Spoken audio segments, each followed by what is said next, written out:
There's a monastery in northern Thailand where 80 monks lie down every single night.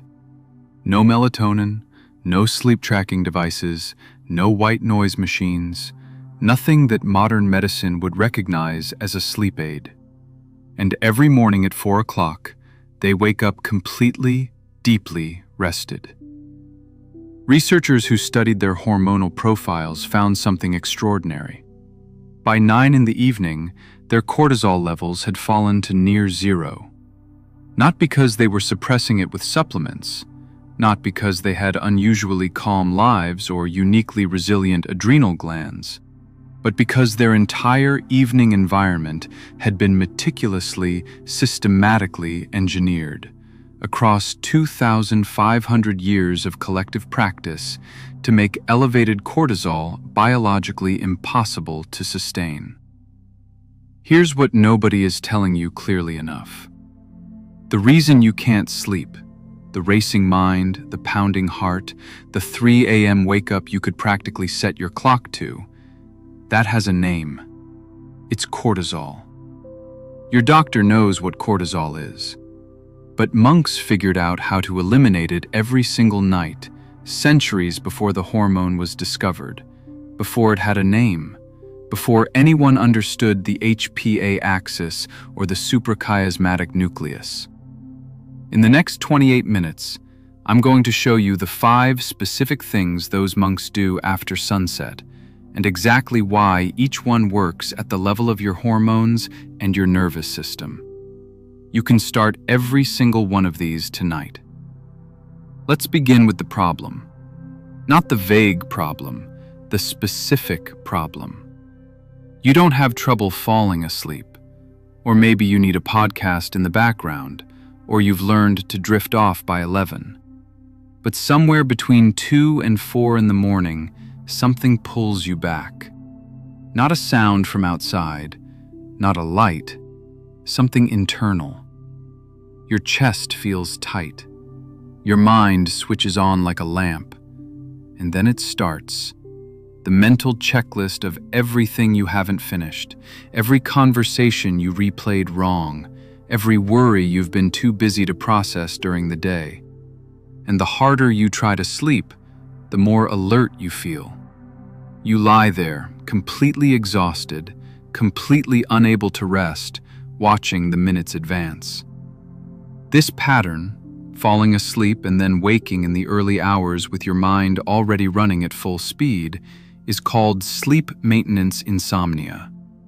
According to research published in the journal Sleep Medicine Reviews, this pattern affects roughly 30% of adults at some point in their lives, with close to 10% experiencing it chronically. Chronically means every night. Not a rough week, not a phase, your life. What makes this pattern uniquely frustrating is this. Most people with it don't have a falling asleep problem. They have a staying asleep problem. And almost everything sold to you, melatonin, magnesium, chamomile tea, sleep masks, white noise, guided meditations, has been designed for the wrong end of the night. It's designed to help you fall asleep faster. But if your problem is waking at 3 in the morning, you needed intervention hours earlier, at a completely different point in your hormonal cycle. The culprit is cortisol. More precisely, it's the failure of cortisol to fall far enough, fast enough during the critical evening window before your sleep even begins. A 2019 study from the National Institute of Mental Health found that people with chronic insomnia show measurably elevated cortisol throughout the day, but the elevation is most pronounced in the evening and early morning hours. Their cortisol rhythm is flattened and shifted forward in time. Instead of a clean, steep drop at sunset, it stays stubbornly high. Instead of the gentle pre-dawn rise that naturally awakens healthy sleepers around 6 or 7 in the morning, it surges suddenly at 2 or 3 in the morning, jolting them into anxious, confused wakefulness they cannot escape. This is not a sleeping disorder in the conventional sense. It's a hormonal timing disorder.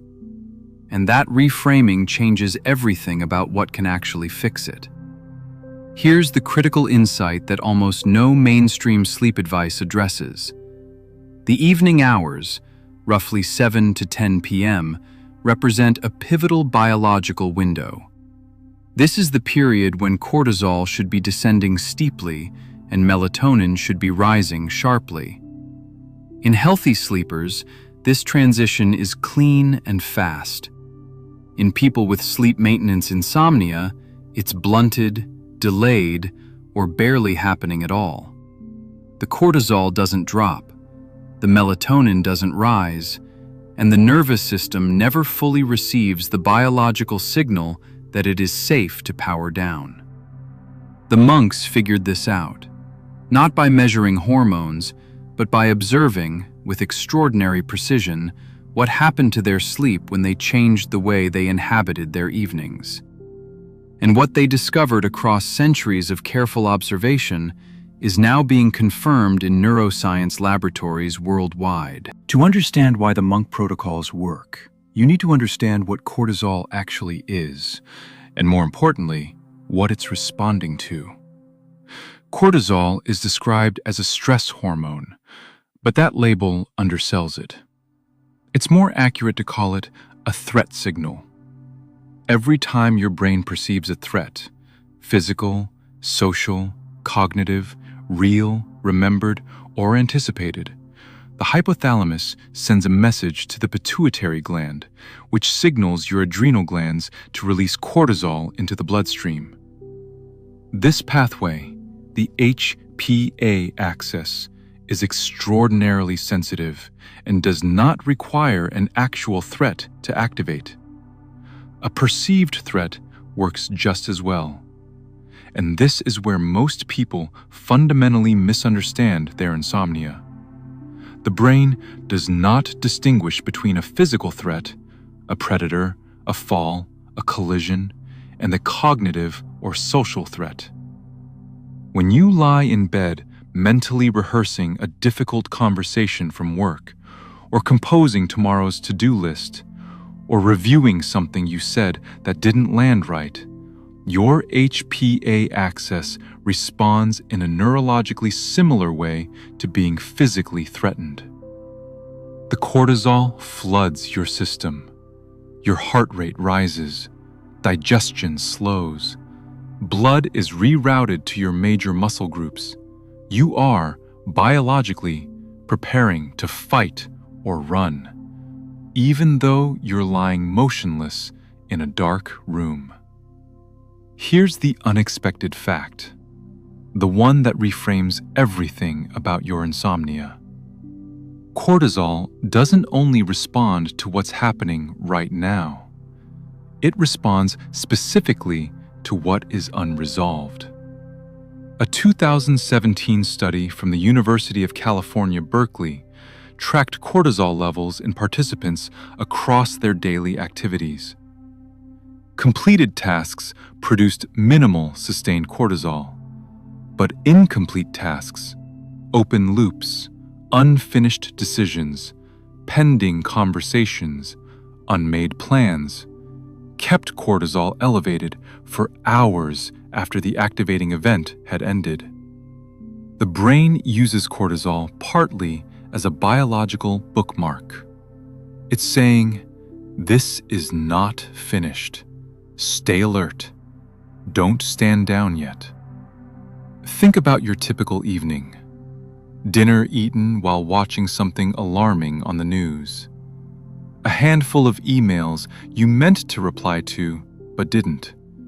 Messages left unread. That conversation you meant to finish.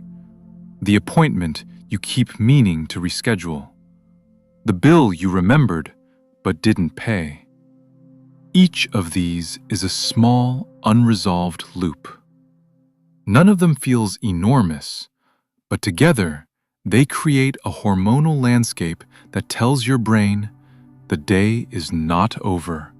Danger is still active. Stay online. And your brain complies.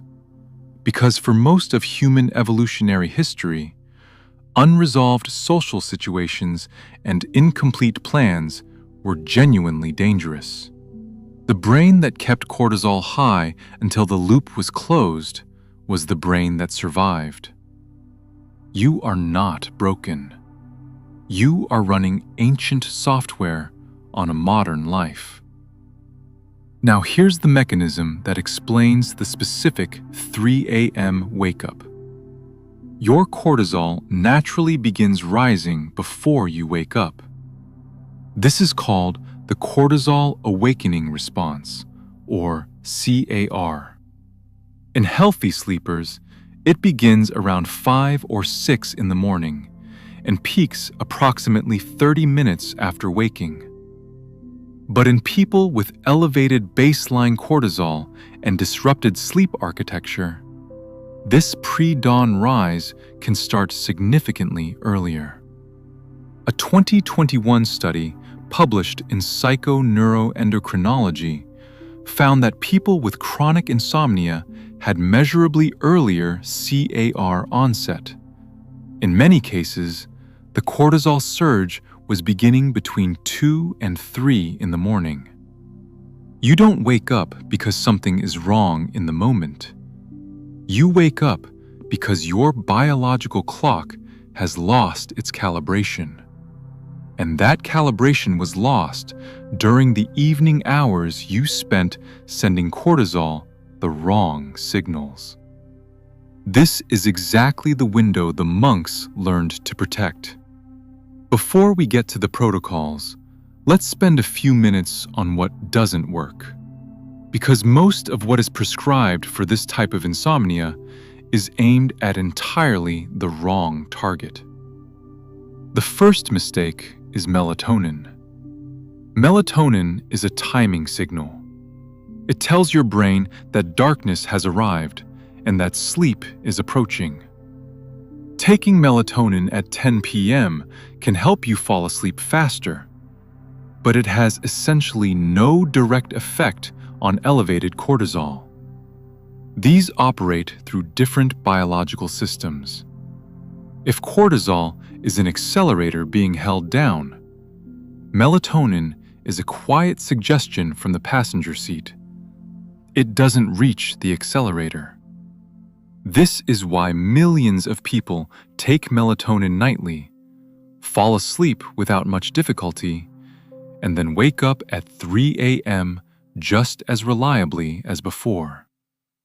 The melatonin helped them start sleeping. The cortisol pulled them back out. The second mistake is cutting caffeine after noon. This helps. It is not enough. Caffeine doesn't cause elevated cortisol. It amplifies an existing cortisol response. If you cut caffeine and the underlying cortisol regulation is still impaired, you'll have a less amplified version of the same problem. The 3 a.m. wake-up becomes slightly less jarring. It does not disappear. The third mistake is meditation apps. Guided sleep meditations and body scans work reasonably well for one type of insomnia, the kind where the problem is an overactive mind at the beginning of sleep. The body scan engages your attention and distracts you long enough to drift off. But for cortisol-driven early morning waking, it treats the symptom, mental noise, not the hormone. You fall asleep during the meditation. Your cortisol is still elevated. 3 hours later, it's high enough to pull you out of sleep. And at 3:17 in the morning, no app is going to help you back down from that. The fourth mistake is the most pervasive. Sleep advice built entirely from negations. No screens after 9, no alcohol, no exercise after 7, no heavy meals, no stressful conversations. This is a list of restrictions that places an enormous cognitive burden on you every single evening. You are white-knuckling your way through the hours before bed, denying yourself things, resisting impulses, managing absence. That act of effortful self-control is itself a mild cortisol trigger. The harder you try to follow a list of prohibitions, the more vigilant your nervous system becomes. And vigilance is cortisol's natural home. The monastic model works differently. It is entirely prescriptive. Instead of "don't look at bright light," it says "light a candle." Instead of "don't process social stress," it says "enter silence." Every restriction is replaced with a specific action, a ritual, a practice, something to do rather than something to resist. That shift from avoidance to engagement is the deepest structural insight of the entire monastic approach to sleep. 5 protocols, each one drawn from Buddhist monastic tradition, each one mapped to its specific hormonal mechanism. You don't need any spiritual context. The biology works regardless. Protocol 1, Noble Silence. The 8 p.m. social close. In most Buddhist monasteries, speech ceases after the afternoon meal. In many traditions, silence is maintained from sunset until after the morning practice. No conversation, no debate, no group discussion. Not as punishment, as medicine. Why does this matter for cortisol? Social evaluation is among the most potent cortisol triggers in the human species. Every conversation requires a degree of performance, word selection, impression management, navigating the emotional states of another person. Even enjoyable conversations activate the HPA axis measurably. Research from the University of Michigan, published in 2018, found that social interaction in the 2 hours before sleep measurably delayed cortisol decline compared to equivalent periods of solitude. The more socially active the evening, the higher the cortisol at bedtime. This includes digital social interaction. Your brain does not register text messages as fundamentally different from in-person conversations. When you read a message and feel the micro pressure of composing a reply, when you scroll social media and compare yourself to others, when you read a headline and feel the pull to have an opinion on it, these are all social cognition tasks. They all carry a cortisol cost. The practical protocol. At 8 p.m., or whatever specific time suits your schedule, all social inputs close. Not a gradual wind down, a clean stop. Notifications off. Replies can wait until tomorrow. The social day is finished. You are off duty. Behavioral sleep medicine research suggests this single change, implemented consistently, can reduce sleep onset latency by up to 30% within 2 weeks and, critically, reduces the frequency of early morning waking. Protocol 2, the 3-minute hum, vagal breaking. In Theravada and Tibetan monasteries, extended low-frequency vocalization is a core component of evening practice. Deep chanting, sustained toning, the repetitive recitation of Pali suttas. These are not merely ritual. They are, from a physiological standpoint, sustained vagal activation exercises. The vagus nerve is the longest cranial nerve in the human body. It runs from the brainstem to the abdomen and connects directly to the adrenal glands, the very organs that produce cortisol. The vagus nerve carries a brake signal. When it is sufficiently activated, it directly suppresses adrenal output, reduces cortisol production, and shifts the autonomic nervous system from sympathetic, fight or flight, to parasympathetic, rest and digest. This shift is measurable in cortisol levels within minutes. A 2015 study published in the International Journal of Yoga found that 5 minutes of humming meditation produced a significant increase in heart rate variability, the primary marker of vagal activation, and a measurable decrease in salivary cortisol compared to silent meditation performed by the same participants. The protocol is 3 minutes. After your social close, before sleep, hum continuously on every exhale. A low, resonant, sustained hum, like an extended held for 6 to 8 seconds per breath. Keep it low in the chest and throat. The pitch doesn't matter. The sustained exhale with audible vibration does. This is not a spiritual practice. It is a direct, well-documented neurological intervention. 3 minutes, every night. Protocol 3. The monk light switch. The 2700 Kelvin rule. No aspect of monastic life has been more thoroughly validated by modern neuroscience than the approach to evening light. And none is simultaneously simpler and more consistently ignored. Every traditional Buddhist monastery built before the 20th century is illuminated after dark by oil lamps, candles, and firelight. These light sources all emit in the 1800 to 2700 Kelvin range, warm, amber, low-intensity light with almost no blue spectrum component.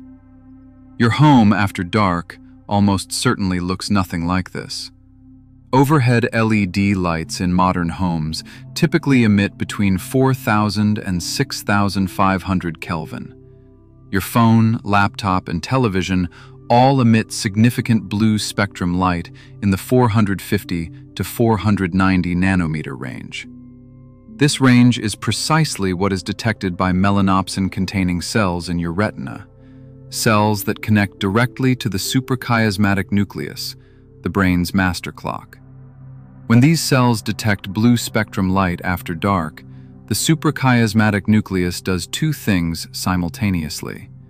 It suppresses melatonin production, and it signals the HPA axis to maintain cortisol output. The biological message is clear. It is still daytime. Stay alert. Do not shut down. A 2016 study from Brigham and Women's Hospital found that evening blue light exposure delayed melatonin onset by approximately 3 hours and increased next morning cortisol levels, compared to equivalent evenings under dim amber light. 3 hours. That is the difference between melatonin rising at 9 p.m. and rising at midnight. The protocol. After 7 in the evening, eliminate overhead lights and shift entirely to warm spectrum sources at 2700 Kelvin or lower. Lamps, candles, salt lamps. If you use screens, apply maximum warm tone settings at minimum brightness. If you cannot eliminate screens after 7, use amber-tinted blue light blocking glasses, not the cosmetic clear lens variety. The amber-tinted ones that actually filter the wavelengths that matter. This is one of the fastest interventions for sleep maintenance insomnia documented in the sleep medicine literature. Protocol 4. Closing the day. The Papancha Protocol. In Pali Buddhism, there is a concept called papancha, the proliferation of thought. The mind's tendency to grab onto an experience and spin it into chains of worry, planning, fantasy, and reevaluation. The evening practice in many Vipassana traditions ends with a deliberate cessation of papancha, a ritual closing of the mental threads that keep the mind generating new material. Modern neuroscience has a precise term for what papancha describes: the Zeigarnik effect. Incomplete tasks generate persistent cognitive activation. Your prefrontal cortex continues engaging with them in the background, producing low-level anxiety and, critically, sustained cortisol output. Every open loop at bedtime is a cortisol pump running quietly in the background. The solution is not to resolve all your outstanding issues before sleep. That is both impossible and counterproductive. The attempt generates more cortisol, not less. The solution is to ritually close the loop. to give the brain concrete evidence that the information is stored and no longer needs to be held in active working memory. Research from Florida State University found that simply writing down a specific plan for unfinished tasks, not completing them, just writing the plan, significantly reduced intrusive thoughts about those tasks and produced measurable improvements in sleep quality. The brain's goal management system accepted the written record as sufficient cognitive closure. The protocol takes 5 minutes. 3 specific items only. 1. What happened today that genuinely mattered? 2. What I am choosing to release tonight, not to solve, to release. 3. What tomorrow holds. That's the entire practice. No journaling, no processing, no problem solving. 3 short entries that signal to your brain, the loops are acknowledged, the record is kept, it is safe to go offline. Protocol 5. Kitchen closes at 7. Meal timing and the 3 a.m. cortisol spike. This final protocol addresses something almost entirely absent from mainstream sleep advice. Yet for many people with the 3 a.m. waking pattern, it may be the most directly causal factor. In the Theravada tradition, monks do not eat after noon. In many other Buddhist traditions, the evening meal is small, warm, and taken before sunset, typically between 4 and 6 in the evening. There are spiritual reasons for this. The metabolic reasons are just as compelling. When you eat late, and in this context, late means after 7 or 8 in the evening, blood glucose rises, insulin is released, and your body begins metabolizing the meal. Over the following hours, blood glucose gradually falls. In people with any degree of glucose dysregulation, or in those who eat high glycemic foods at dinner, this decline can become a mild hypoglycemic event in the early morning hours. Your blood glucose drops below a comfortable threshold somewhere between 2 and 4 a.m. Your brain reads this as a metabolic threat and triggers the adrenal glands to release cortisol and adrenaline to initiate gluconeogenesis, the production of new glucose from stored sources. This is a normal survival mechanism. Its side effect is that you wake up, suddenly, anxiously, heart pounding, at exactly the time your blood glucose hit its low point. A 2020 study published in the journal Nutrients confirmed that late evening caloric intake was significantly associated with increased frequency of early morning awakening and with elevated nocturnal cortisol compared to calorically equivalent meals taken earlier in the evening. The protocol is not extreme fasting. The kitchen closes at 7. Your last substantial meal is before 7 p.m. After that, water, herbal tea, or a small amount of low glycemic food if genuinely needed. A tablespoon of almond butter, a small handful of walnuts. Nothing sweet, nothing processed, nothing that will produce a meaningful insulin response. For many people with the 3 a.m. pattern, this single change produces measurable improvement within the first week. Let me give you the synthesis, the thing that makes these 5 protocols genuinely different from another list of sleep tips. Monks did not design their evening routines to improve sleep. They designed them to cultivate inner peace, to reduce the pull of anxiety, social performance, unresolved emotion, and restless thought. What they discovered, across centuries of careful observation, is that inner peace and deep sleep are not metaphors for each other. They are the same biological state. A nervous system that has received unambiguous evidence that the threat landscape is clear, that social performance is no longer required, that the day is complete, and that the body is in an environment it reads as safe.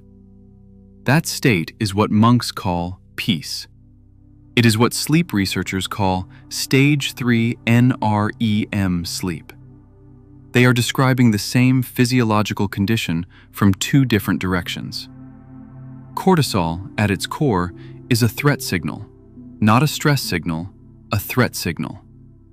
The deeply useful thing about the monastic approach is that it doesn't attempt to suppress cortisol biochemically or psychologically. It doesn't say, think calm thoughts, or choose not to be stressed.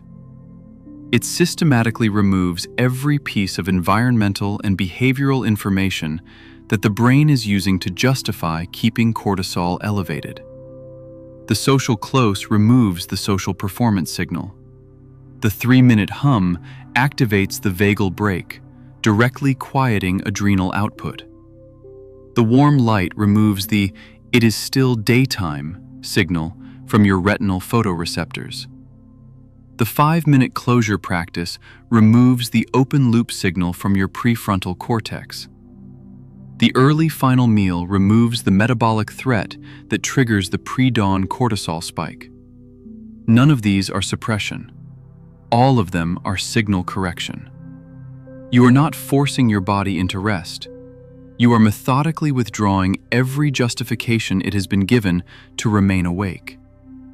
Your doctor cannot prescribe this, not because the knowledge doesn't exist in the medical literature, but because it cannot be written on a prescription pad. It is a way of inhabiting the evening, a set of commitments about what your nervous system will and won't be exposed to in the 2 hours before sleep. Monks didn't stumble on this by accident. They built it deliberately, through centuries of observation, refinement, and transmission. The science didn't create this knowledge. It simply arrived late to confirm what careful human attention had already found. You now have the map. The rest is practice. If you want to go deeper on this, I put together a complete guide. It covers all 5 protocols in detail with specific product recommendations, step-by-step setup for each one, and a 30-day implementation tracker so you can build these in gradually rather than all at once. The link is in the comments. Check it out if you want it. One thing I'd ask before you close this video. Pick one protocol. Just one. The light switch, the 3-minute hum, the social close. Whichever one feels most immediately achievable for where you are right now. Start that tonight. Not all 5 at once. That's how you overwhelm yourself and abandon the whole thing by day 3. One protocol, done consistently for 7 nights. Then add the second. Sleep is not a mystery.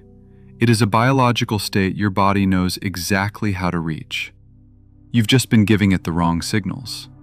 Now you know which signals to send. If this helped, subscribe. New sleep research every week. The kind the literature already has, but nobody is translating into something you can actually use tonight. Next, the magnesium protocol. Why 60% of people with insomnia are deficient in the one mineral that makes the cortisol to melatonin transition possible, and the specific form that can work in the very first night.